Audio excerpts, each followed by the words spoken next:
Meanwhile, the Monroe County Board of Ethics is set to meet tonight, one day after the county's Office of Public Integrity released its investigative report into District Attorney Sandra Doorley's traffic stop in April. The Ethics Committee is expected to issue its own findings. Natalie Kutchko joins us after hearing from the chair, who's already reviewed what took place. Natalie.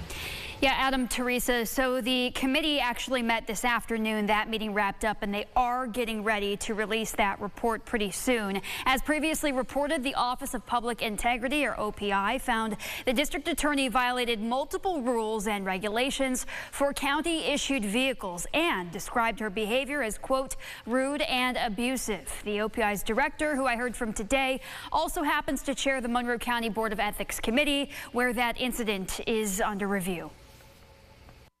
I am the DA. Okay. In a more than 20-page report, the Monroe County Office of Public Integrity has released its findings into District Attorney Sandra Doorley's Webster traffic stop in April. Doorley drove home and called the Webster police chief when officers tried to pull her over on April 22nd. In the officer's body-worn camera footage, Doorley can be seen refusing to follow orders and sharing her stance as DA. 55 minutes, 35. That's fine. I'll take care of it since I'll be prosecuting myself. Okay.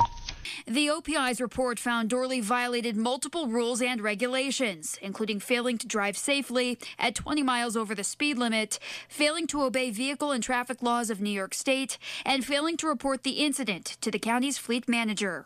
The average viewer or the average person looking at that, I don't think that was a stretch to characterize it as rude and aggressive.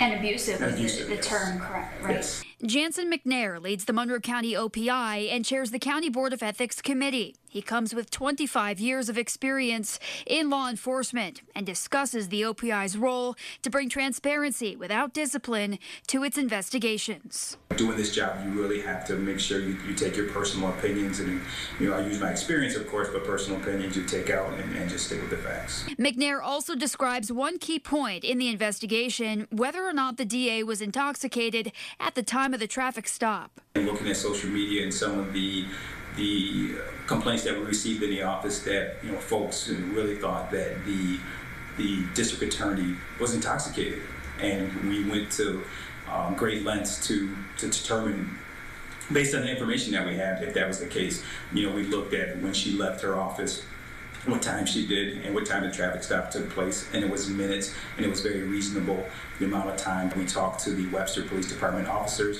and asked them, using their experience, if they felt that she was intoxicated. Did they smell any alcohol on her breath? Was she staggering? Did they look at her eyes and her pupils? And based on all of those questions, we determined that she wasn't intoxicated.